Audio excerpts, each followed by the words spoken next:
Welcome to the Bowden Blitz SEC edition. I'm Joe Lisi, joined by former National Coach of the Year Terry Bowden. Coach, the stage is set.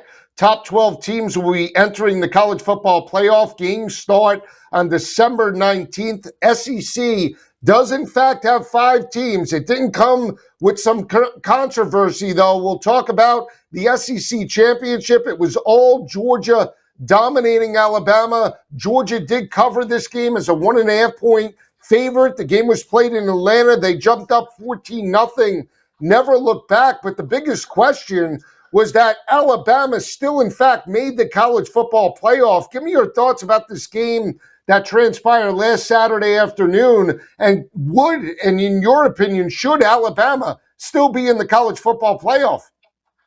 Well, I mean, it's a credit to the SEC that they kept them in. There's that thought that you should not fall out of your standing if you lose in the conference championship game.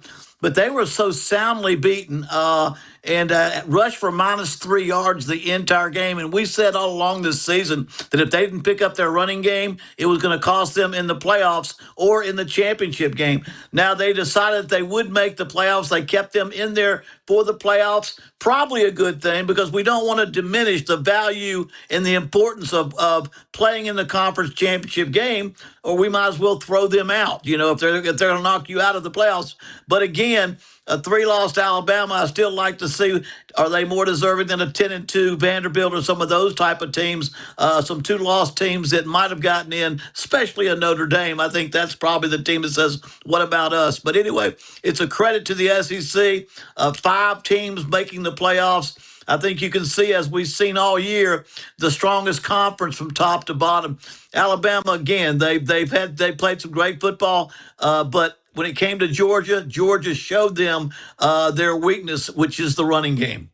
Now, Georgia did win back-to-back SEC championships, Coach, for the first time dating back to the 1980s, 1980 through 1982, those years with Buck Bellew and those great players for the Georgia Bulldogs. I mean, this is a testament to what Kirby Smart has built, right? He lost to Alabama earlier in the year.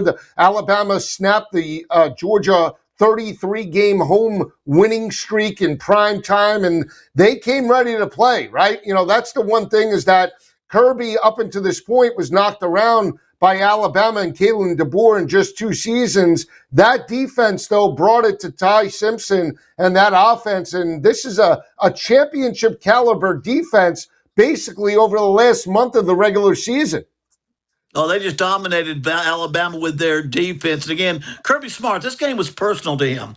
It was personal because the success that he has had against Alabama has not been that good, and he did a great job of making on-the-field adjustments, of getting his team ready to play. He asked his team a question in the team meeting before the game. Stand up if you ever beat Alabama. Not one player in that room could stand up. That's how much they had to look in the mirror and see themselves as a team that had to go out there and win. Then I thought the other thing, Gunnar Stockton really outplayed Ty Simpson. Ty looked uncomfortable. He didn't sit comfortably in the pocket. He was frustrated. He wasn't accurate. Gunnar Stockton came through, played like he's gotten better and better, played like a veteran, and I thought he outplayed Ty Simpson in that football game.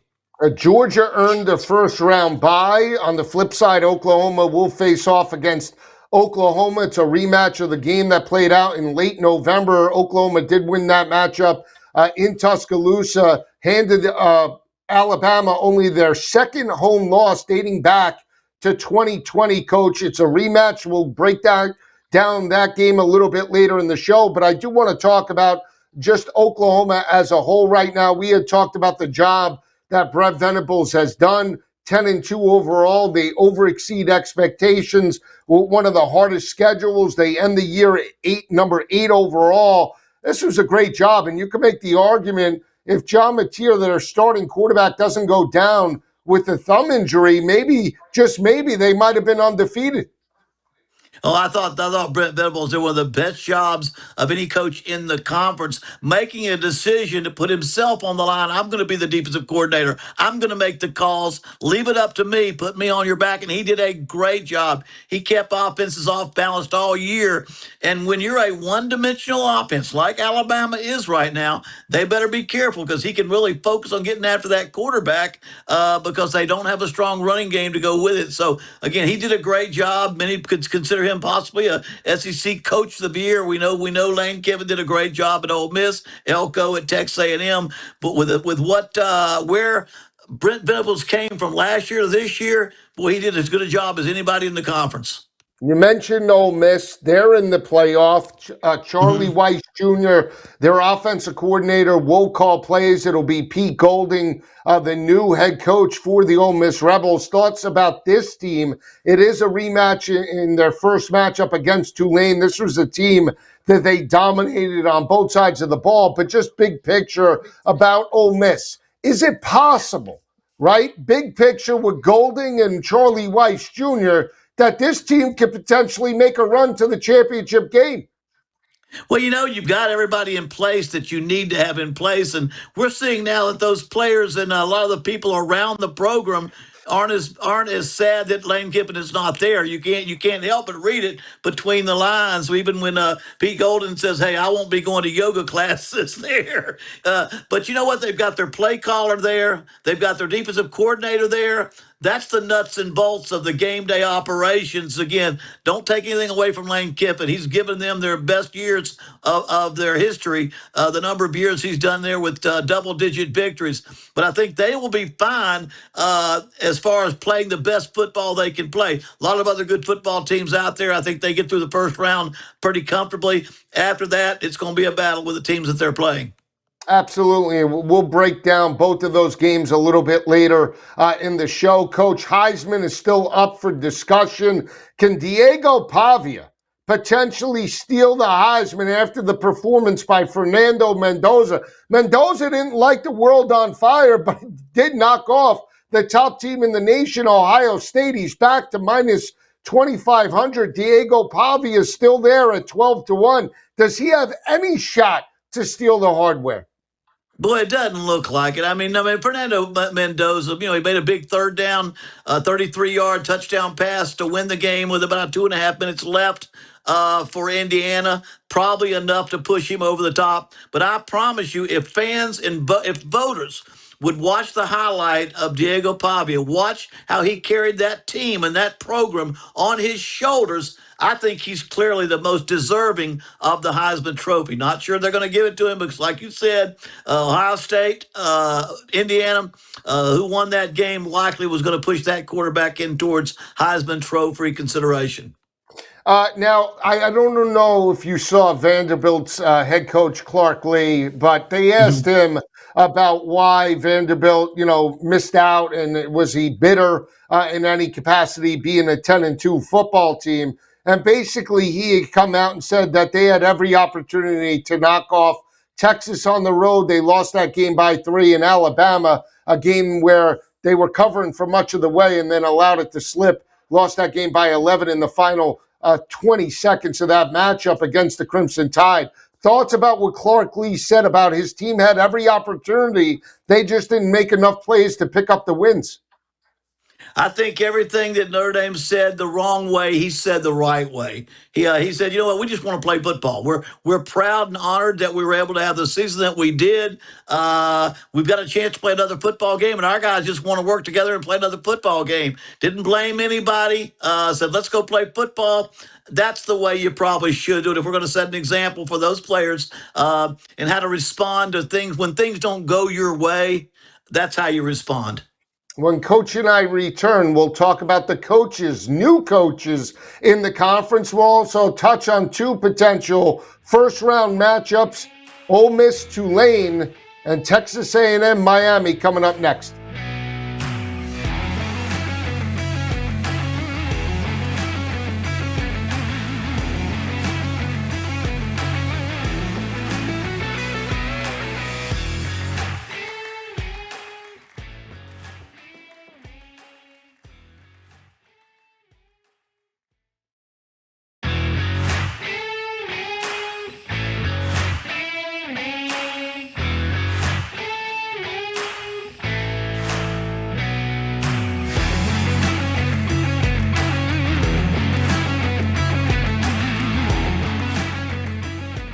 All right, back on the Bowden Blitz, Joe Lisi and Coach Bowden breaking down all things SEC. We left off talking about the SEC championship, Georgia's dominance, Alabama potentially making or not making the playoffs. I do want to bring up Lane Kiffin. You brought him up in last segment, Coach. News out of Baton Rouge broke late last week about Blake Baker being given $3 million to stay on as defensive coordinator for the LSU Tigers. What does that mean for LSU moving forward and keeping Blake Baker at home with that defensive talent for the Tigers? If it isn't broken, don't break it. Go with it. He did a great job. He was there successfully. I noticed where at Auburn they did the same thing with DJ Dirk. And if you've got a good defense, a good defensive coach, a good head coach who really pulls around with the offense, which is what Lane Kiffin did. That's the way I did when I coached. If I had a good defensive coordinator, my defense was not the problem. Let's let that stay as it is. So I think it's a good move. They like Blake Baker, the LSU people. They were very, very good on defense. They weren't great, but they were very, very good. So I think that will stabilize and it'll get kids pumped up and not feeling like the end of the world or everything's going to completely change. So I think offensively, obviously, was the biggest thing LSU's got to fix is their offense. That's what they hired Lane Kiffin for. And I think he'll show why he's probably one of the best at getting players out of the portal in the country. Yeah, absolutely. And again, I think when you look at some of the hires in the conference as well, John Summerall to Florida, Alex Golish to Auburn, the conference from top to bottom is gonna be very physical again, right? We talk about the SEC being a physical conference, having both of those coaches come back to those respective programs. Give me your thoughts about Summerall to Florida, Golish to Auburn. Yeah, Summerall, of course, I coached against him 2 years at Troy. I think he's an outstanding coach. He's based in defensive football. He's got a defensive mentality. He's tough, but he's already shown he can bring in outstanding quarterbacks at Tulane. Darian Menza, he brought that in. Then Zach Ratliff brought him in, won the conference 2 times in a row, did the same thing at Troy when he was there. So I think he's proven his body of work, what he can do. But I think he brings a tough-minded mindset to the Florida Gators, which is what they like. And he also understands that he's got to have a wide-open offense to fit the style of what the people want at Florida. Now, Summerall coached in the conference championship game. Obviously, he's doing dual duties, and the question remains, will he continue to coach Tulane in the college football playoff? Give me your thoughts about that. Can he be effective knowing that he has double duty being the coach at Tulane and obviously finishing out the business for the Green Wave, but more importantly, trying to recruit and get Florida back on track?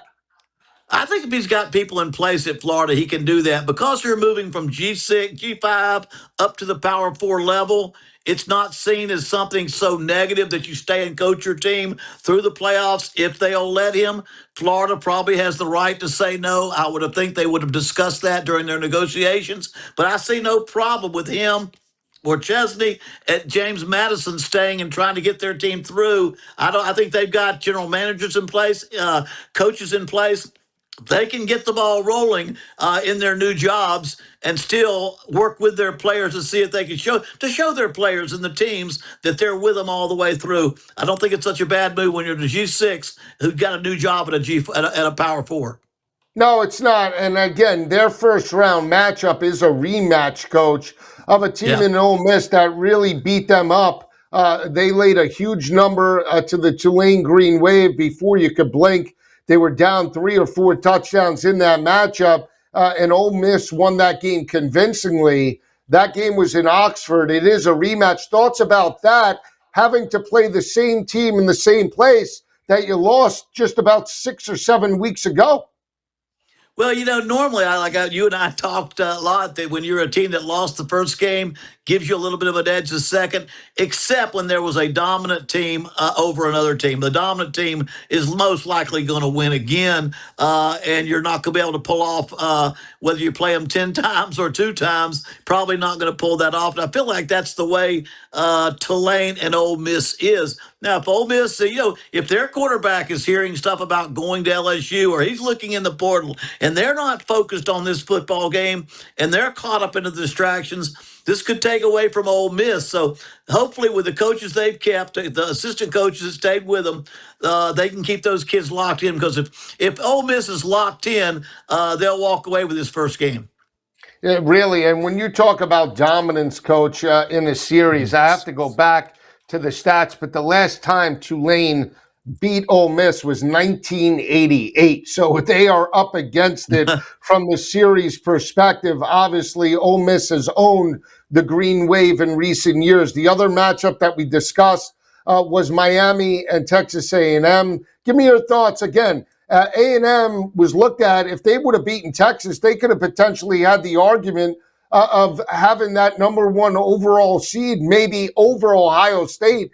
Just thoughts about the Aggies, big picture, and Elko and the job that he's done in year number 2. Well, he has done a great job, but like I said earlier on the show, I think Marcel Reed had an off day. He did not play as well, and I don't care who you are. If your quarterback is not at the top of his game, it can be a problem in the playoffs, because everybody you play is good. You don't play a lot of teams that don't have the ability to beat you. So again, Texas A&M, just to be a steady course, continue to play great defense, great third down defense, great pressure on quarterbacks, and then Marcel Reed, just go out there and play a clean game. Don't turn the ball over. You're a dual threat ability. I do think Texas A&M is better than Miami. If he plays good and plays clean, I think they can beat him because of the quarterback and what he can do for Texas A&M. Absolutely. We talk about third down defense for much of the year. A&M had the number one ranked third down defense with Ohio State, holding opposing offenses to only about 22% of their third down opportunities. They did get exposed by Texas in the regular season finale, but they do have 3 weeks of preparation for this matchup. When Coach and I return, we'll talk about the other rematch, college football playoff, Alabama and Oklahoma. Can Oklahoma knock off Bama 2 times in a row in the same season? We'll talk about it coming up next.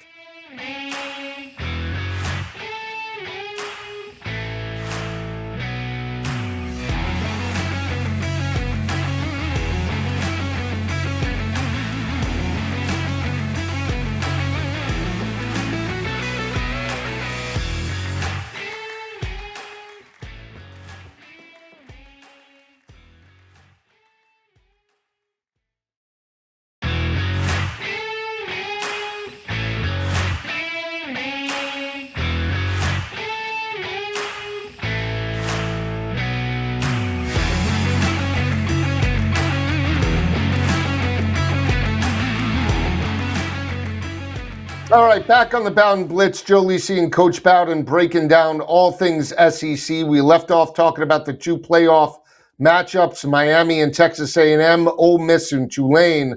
We'll talk about the final one. It's a rematch that took place in November. Alabama was a 6.5-point home favorite. Oklahoma walked into Tuscaloosa and came out with a 24-21 victory, Coach. They have knocked off Alabama in 2 straight seasons. They handed Alabama only their second home loss dating back to 2020. Now they come to Norman, the Crimson Tide. That offense needs a quick fix up against one of the best defenses in the nation in Brett Venables and the Sooners. Yeah, and with Alabama just getting worse and worse in their running game, I mean, -3 yards against Georgia. They never got anything going. Ty Simpson a little bit frustrated, out of sync, did not have a good, clean football game against Georgia. I mean, this is the type of offense that Brent Venables just loves. One-dimensional. He can put his ears back and go after that quarterback. He loves to have the exotic blitzes where they come from the secondary, they come from the outside and the inside. If they can't run the ball at Alabama, Oklahoma's going to get another win.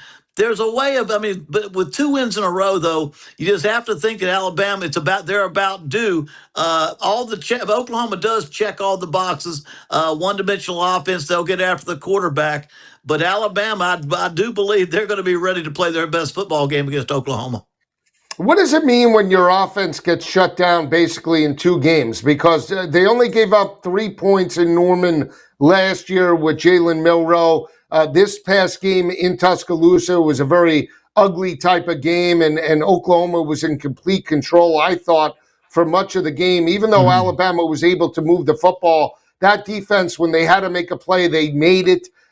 And we're not sold on Alabama's defense. This isn't an elite group that we've seen, under the tutelage of Nick Saban. They've been exposed this season as well.